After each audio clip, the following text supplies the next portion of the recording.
A narcissistic husband rarely uses overt threats or physical force to assert control over his wife. Instead, his weapon of choice is subtle, insidious, and profoundly effective emotional manipulation. At first, it may seem like ordinary disagreements or small criticisms, but over time, these actions accumulate into a web that traps her. He understands the human heart intimately, how to play on empathy, guilt, and fear, and uses this understanding to orchestrate her thoughts, decisions, and even her emotions. What makes this manipulation so dangerous is that it is almost invisible at the start. She may initially feel confused, thinking, "Am I overreacting?" Or, "Maybe he's right." This self-doubt is exactly what he is cultivating. Every whispered comment, every seemingly small correction is designed to make her question herself, to make her seek his approval even more desperately. He often frames his criticism as concern or care.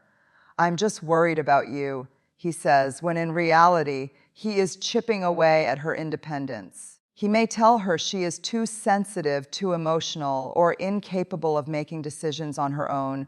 Slowly, she begins to measure her thoughts and feelings against his reactions rather than trusting her own instincts. Her confidence erodes quietly, almost imperceptibly, like sand slipping through her fingers. This erosion is the foundation of control. When a person doubts their own judgment, they instinctively turn to the one who seems to have the answers. And in this case, that person is him. Guilt is another tool he wields expertly. He blames her for his bad moods, framing his anger as her failure. "If you had listened, I wouldn't have gotten upset," he might say, creating a cycle where she feels perpetually responsible for his emotions. Over time, she begins to internalize this belief, carrying the burden of his feelings as if they were her own fault. Her natural reactions to injustice, frustration, or sadness are reframed as flaws, and she begins to censor herself, fearing his disapproval. Her emotional world becomes a carefully constructed landscape designed by him, where her thoughts and actions must conform to his invisible rules. Even her compassion and empathy, traits that once made her feel proud of herself, are weaponized against her. He knows that her desire to maintain peace will make her bend, apologize, and adjust, even when she is not in the wrong. Each act of manipulation is measured, precise, designed to weaken her resolve and increase his control.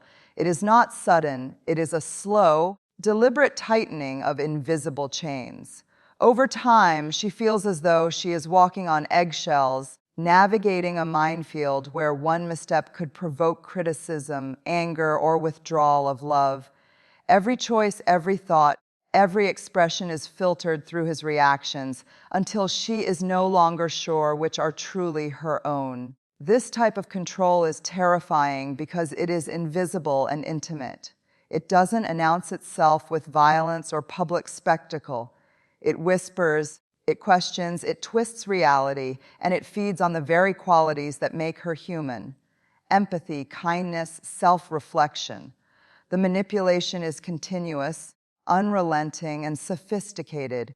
It is not only about controlling actions, it is about controlling the mind and reshaping the inner world. She begins to live not for herself, but for him, to avoid conflict, to earn fleeting moments of his approval, and to survive in a house where love and control are inseparable. And all the while, he maintains the image of the caring, loving husband to the outside world, hiding the quiet torment he orchestrates behind closed doors, leaving her isolated, doubting, and unsure of where her true self begins and where his influence ends. A narcissistic husband often wears two faces, and this duality is one of the most confusing and damaging aspects of his behavior. To the outside world, he is charming, attentive, and considerate, the ideal partner that everyone admires. He may compliment her in front of friends, laugh at her jokes, or express what seems like genuine pride in her accomplishments. People see a loving husband, and they cannot imagine the reality behind closed doors. This public facade is intentional. It is a calculated strategy to reinforce his power while keeping her trapped. She knows the truth of what happens when the doors close, but the world's perception creates a complex psychological prison. If no one else can see it, she begins to doubt whether it is real or whether she is overreacting. Behind closed doors, however, the situation is drastically different. He criticizes her for things no one else would notice, belittles her achievements, and humiliates her for minor mistakes. These moments are private, precise, and relentless. Every word is carefully chosen to undermine her confidence, to remind her of her place in his world. He might smile as he says something cruel or speak in a tone of reasonableness, making it seem as if her reaction is unreasonable. The punishment is often subtle, yet it cuts deeply. He does not need to raise his voice. The quiet disapproval, the lingering glare, the calculated withdrawal of affection speak louder than any shouting ever could. She begins to live in a constant state of anxiety, trying to anticipate his moods and avoid his private disapproval, while the world applauds him as the ideal husband. This duality creates a disorienting and isolating effect. She begins to feel as if she is living in two separate worlds, one that everyone else sees, where she is valued and appreciated, and one behind closed doors, where she is criticized, controlled, and punished. The contrast intensifies the emotional toll. How can someone who seems so kind and loving to the world also be the person who undermines and belittles her every day? The cognitive dissonance leads to confusion, self-doubt, and emotional exhaustion. She may start believing that she is imagining the cruelty, that she is too sensitive, or that she deserves it, even though deep down she knows the truth. He also uses public praise strategically. The compliments are never just generosity or kindness, they are calculated rewards. When he wants compliance or forgiveness, he publicly acknowledges her virtues, creating a temporary illusion of peace. She chases these fleeting moments, trying to earn his approval, while the punishment remains the dominant undercurrent of their private life. This cycle of praise and private criticism keeps her off balance, dependent on his approval and continually questioning her worth. In essence, the public-private dichotomy is a tool of isolation. The world admires him.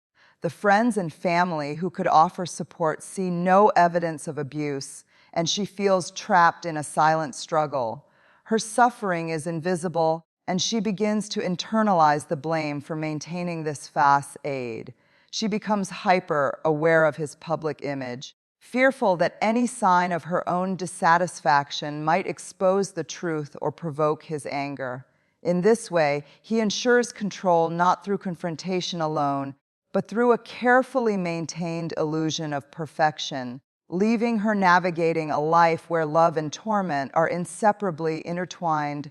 A narcissistic husband doesn't usually crush his wife's confidence in a single, dramatic moment.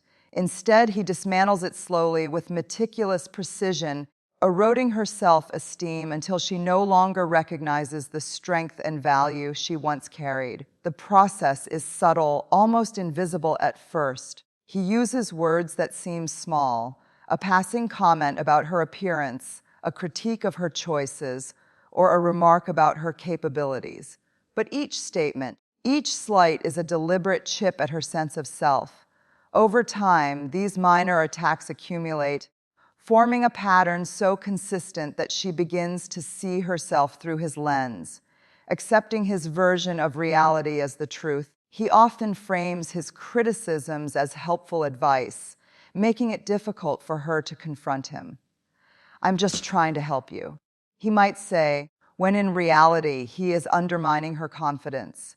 She starts to question her decisions, wondering if she is indeed incapable of making the right choice. Every suggestion he gives is a subtle way of asserting control, guiding her thoughts and actions so that her independence gradually diminishes. She begins to defer to his judgment even on matters that should be hers alone, because the fear of criticism, disapproval, or emotional withdrawal is constant and exhausting. One of the most insidious tactics he uses is comparison. He compares her to others, friends, colleagues, or even strangers, highlighting where she falls short. She starts to internalize these comparisons, measuring herself against unrealistic standards and feeling perpetually inadequate. Her achievements, once sources of pride, are dismissed or minimized. Even her talents and strengths, which should bolster her confidence, are reframed as luck, coincidence, or simply not enough. He wants her to feel that no matter what she accomplishes, it is never enough for him. Another layer of this destruction comes through subtle isolation. By undermining her self-worth, he creates a sense of dependency. She begins to rely on him for validation, for reassurance that she is good enough, because he has convinced her that no one else can provide it. Friends and family may notice changes in her demeanor, but she struggles to articulate the pattern of control she experiences daily. Even if she does speak up, he is often charming and convincing in front of others, making it difficult for anyone to grasp the full extent of his manipulation. This erosion of confidence is not merely emotional, it affects every aspect of her life. She hesitates to pursue opportunities to express her thoughts or to assert her needs. Each decision is filtered through the fear of his judgment, each success diminished by his critiques. She becomes hyper-aware of her shortcomings, questioning every choice, every action, every word. The woman who once carried dreams, ambition, and belief in herself begins to shrink, retreating into a version of herself that is safe in his eyes, but no longer fully her own. The quiet devastation is the hallmark of his strategy. He does not need to scream or hit. The subtle, consistent dismantling of her confidence is far more effective in controlling her. She starts to believe that she cannot survive without him, that her sense of worth is tied to his approval, and that freedom or independence is a risk she cannot afford. Every thought of resistance is met with doubt. Every attempt to assert herself is met with undermining, until she begins to question whether the woman she once was ever truly existed, or if she has become exactly what he wants her to be. One of the most insidious tactics a narcissistic husband uses is gaslighting, a slow, deliberate process that twists his wife's perception of reality until she begins to doubt her own mind. Gaslighting is not about lying occasionally. It is about consistently distorting truth, rewriting events, and questioning her memory and judgment so subtly that she begins to wonder if she is losing her mind. What once felt clear and undeniable, her feelings, her observations, her sense of self, starts to feel unreliable. He becomes the authority on reality, and she is left constantly second, guessing every thought and emotion. The techniques he employs are deceptively simple, yet devastatingly effective. He denies things he clearly said or did, reframes situations to make her appear unreasonable, or twists her words against her. "You're remembering that wrong?" He might insist, "That's not how it happened." At first, she questions herself, thinking, "Maybe I misremembered." Over time, repeated instances of this manipulation accumulate, and she begins to doubt her own perception of events entirely. Her reality becomes fragmented in ways that make her feel insecure, confused, and dependent on him for clarity. He also uses emotional framing as a gaslighting tool. When she expresses hurt, frustration, or anger, he portrays her emotions as irrational, excessive, or invalid. "You're too sensitive," he says. "You're overreacting again." Her natural responses to mistreatment are reframed as flaws within herself rather than as reactions to his behavior. Slowly, she internalizes the belief that her feelings are wrong, that she cannot trust herself, and that she must rely on him to define what is true, acceptable, or normal, the result is a profound erosion of self-trust, a psychological cage constructed entirely from doubt and confusion. Another layer of gaslighting is selective memory and shifting blame. He conveniently forgets promises, ignores commitments, and dismisses responsibilities, then makes her feel guilty for bringing them up. She begins to fear confrontation, realizing that asserting her truth might provoke denial, argument, or emotional punishment. Over time, she becomes hyper-vigilant, constantly measuring her words' actions and thoughts against his reactions, terrified of making a mistake in the distorted reality he has created. The effects of gaslighting extend beyond the relationship itself. It seeps into every decision she makes, every interaction she has outside the marriage, and even her perception of herself. Confidence wanes, initiative falters, and anxiety becomes a constant companion. She may seek reassurance from others, but the experience is isolating because he has conditioned her to doubt not only her own judgment, but the judgment of those who would support her. Reality itself becomes unstable, and she is trapped in a psychological labyrinth where every exit seems blocked. Gaslighting is terrifying because it is invisible to outsiders. Friends, family, and colleagues often see the charming, confident, or accomplished woman, unaware of the silent erosion of her inner world. She lives in a paradox. Everyone sees her as capable, yet internally, she questions every thought, every memory, every feeling. The more she doubts herself, the more he strengthens his control, creating a relentless cycle of confusion, dependence, and subtle domination. By the time she begins to recognize the pattern, much of her self-trust has already been chipped away, leaving her vulnerable, anxious, and unsure of where reality ends and his manipulation begins. A narcissistic husband rarely experiences joy in his wife's growth or accomplishments. Instead of celebrating her achievements, he sees them as threats to his fragile ego. In his eyes, her success diminishes his own importance. What should be shared happiness becomes a battleground where her progress is framed as competition, not collaboration. He cannot allow her to shine independently because his sense of self is built on superiority, not partnership. Every step she takes towards self-improvement, recognition, or personal fulfillment is met with subtle undermining, belittling, or outright dismissal.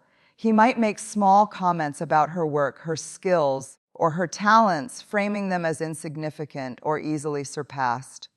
"That's cute," he might say, or "I could have done it better." Even when she achieves something remarkable, he downplays it, ensuring that she internalizes the idea that her efforts are never enough. He may also compare her to others, colleagues, friends, or strangers, highlighting how she falls short in comparison. These comparisons are never random. They are carefully chosen to chip away at her confidence and reinforce the idea that she must remain beneath him. Beyond words, his competitive nature infiltrates emotional and psychological dynamics. He withholds praise or affection when she succeeds, signaling that her accomplishments threaten their relationship. Small victories that should bring her joy become bittersweet as she anticipates the criticism, jealousy, or passive aggression that follows. Her excitement diminishes over time, replaced by caution and self-censorship. She starts questioning whether celebrating her own achievements is worth the emotional cost of provoking his insecurity. Another aspect of his competition is control disguised as guidance. He positions himself as the expert, the one who knows what is best, subtly redirecting her ambitions or decisions to align with his ego. Even when he appears supportive, his intentions are rarely pure. He measures success in terms of his own validation, ensuring that she never steps fully into her own light. Every initiative she takes that does not include his approval becomes a potential source of tension. He subtly teaches her that independence is dangerous and that her value is conditional on how it serves him. The long-term effects are profound. She begins to minimize her achievements, hide her ambitions, and defer to his judgment, believing that her progress must be invisible to maintain peace. The joy of growth is replaced by fear and caution.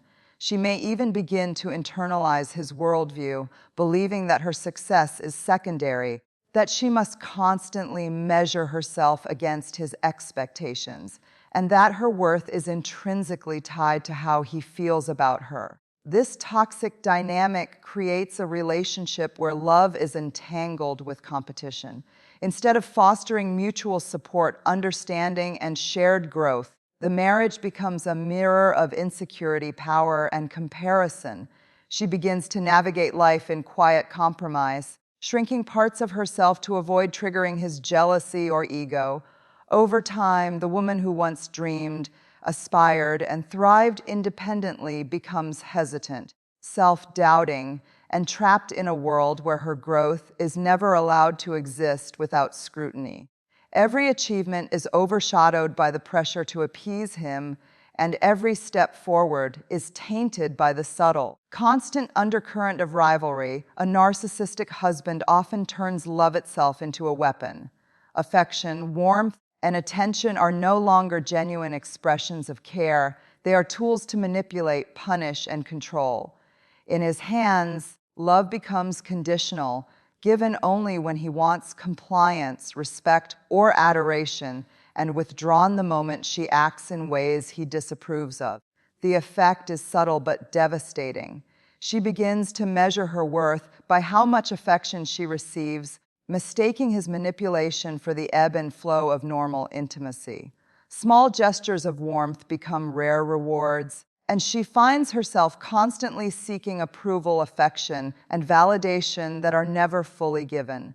This withdrawal is not always overt. Sometimes it is a simple silence, a glance of indifference, or a refusal to engage emotionally. She may try to talk, to connect, to express her needs, but is met with coldness, avoidance, or irritation. Each withheld smile, hug, or word of encouragement is a calculated move to reinforce his dominance. She begins to internalize his emotional distance, interpreting it as her own fault. Was she too demanding, too emotional, too independent? The cycle conditions her to adjust constantly, molding her behaviors to regain his fleeting warmth. He also uses this tactic strategically to create a constant state of tension and anxiety. She learns quickly that her actions, words, or thoughts may trigger withdrawal, creating a perpetual fear of disapproval. Even minor mistakes, disagreements, or expressions of personal opinion can provoke a chilling response, a silent room, a cold shoulder, or subtle emotional neglect. Over time, this pattern conditions her to suppress her own needs and desires, prioritizing his moods and reactions above her own emotional well-being. The result is a life lived cautiously, where authenticity is sacrificed in exchange for brief, inconsistent moments of connection. Moreover, he may deliberately alternate between affection and withdrawal to keep her emotionally tethered. Moments of warmth are interspersed with periods of coldness, creating an addictive cycle reminiscent of intermittent reinforcement in psychology. She learns to chase these rare instances of love, hoping to earn back his attention or approval. Each gesture of affection feels monumental, while each withdrawal becomes unbearable. This roller coaster of closeness and distance strengthens his control, ensuring that she remains dependent on his emotional availability rather than cultivating her own stability or self-worth. This pattern also undermines her ability to trust relationships outside the marriage. She begins to doubt whether anyone can offer consistent, unconditional support. Friends, family, and potential sources of comfort are filtered through his standard of control and suspicion. The emotional scarcity he imposes isolates her further, making her feel that his presence, even in its cold form, is necessary for survival. Her emotional world becomes defined not by her own feelings or desires, but by the unpredictable tides of his approval, leaving her in a state of constant vigilance and anxiety. In essence, the withholding of affection is not a mere behavioral quirk. It is a calculated mechanism of power. It transforms intimacy into leverage, turning love into a currency she can never fully earn. Over time, she may begin to doubt her own capacity to love or be loved without conditions, internalizing the belief that connection is always tied to performance, obedience, or endurance. This silent, pervasive control leaves deep scars, reshaping her emotional landscape and reinforcing the very dependence he seeks to cultivate. The ultimate cruelty of a narcissistic husband lies not just in control, criticism, or emotional manipulation, but in creating a prison that is invisible yet suffocating. He meticulously constructs a world where she feels trapped, making her believe that leaving or asserting independence is impossible, dangerous, or selfish. He often frames her presence as a choice. "You stay because you want to," he might say, while simultaneously removing options, undermining her support systems, or instilling fear about the outside world. In doing so, he ensures that even when she dreams of freedom, she hesitates, believing she has no safe path forward. Isolation is a key tool in this strategy. Friends, family, and social networks are subtly discouraged, ridiculed, or undermined, leaving her emotionally and socially dependent. She begins to feel that the outside world is unreliable or even threatening, while he positions himself as the only source of stability, despite being the source of her pain. This dynamic fosters a paradoxical bond. She simultaneously fears him, relies on him, and hopes for his approval. Her emotions become entangled in a continuous struggle between survival, self-preservation, and hope for a fleeting sense of love or peace. Blame is another component. A narcissistic husband rarely takes responsibility for the toxic environment he creates. When she expresses discontent, attempts to leave, or seeks independence, he skillfully flips the narrative, making her feel responsible for the state of the relationship. "If you weren't so difficult, I wouldn't behave this way," he might claim, or "you chose to stay, so this is your fault." Over time, she internalizes these accusations, believing that her suffering is the result of her own decisions rather than his manipulative behavior. This self-blame becomes a powerful mechanism that keeps her psychologically confined, making the cage feel inescapable even when doors are open. The fear of judgment or disbelief from others compounds the entrapment. He presents a charming, respectable image to the world, masking the private cruelty with public perfection. Even if she confides in someone, the credibility of her experience is questioned, leaving her hesitant to reach out. She feels alone, as though her pain exists in a dimension only she inhabits. The world sees a seemingly harmonious marriage, while she navigates the subtle horrors of control, manipulation, and emotional abuse behind closed doors. Yet awareness is the first spark of liberation. Recognition of these patterns, the gaslighting, the emotional withholding, the competition, and the blame, allows her to see the mechanisms of control for what they truly are. Understanding that the trap was never about her worth, but about his need for dominance is transformative. It empowers her to reclaim her voice, rebuild confidence, and start making choices grounded in her reality rather than his manipulations. The life of a woman married to a narcissistic husband is often a delicate balancing act between survival, love, and self-preservation. Each subtle manipulation chips away at confidence, reshapes perception, and entangles her emotions in a complex web of control. Yet, even in the darkest moments, awareness becomes a beacon of hope. The first step toward freedom is seeing clearly, understanding that the fault never lies within her, and that liberation begins when she trusts herself again. Breaking the cycle requires courage, patience, and self-compassion, but the journey toward reclaiming her identity, her peace, And her power is not only possible, it is inevitable once she refuses to let his control define her life.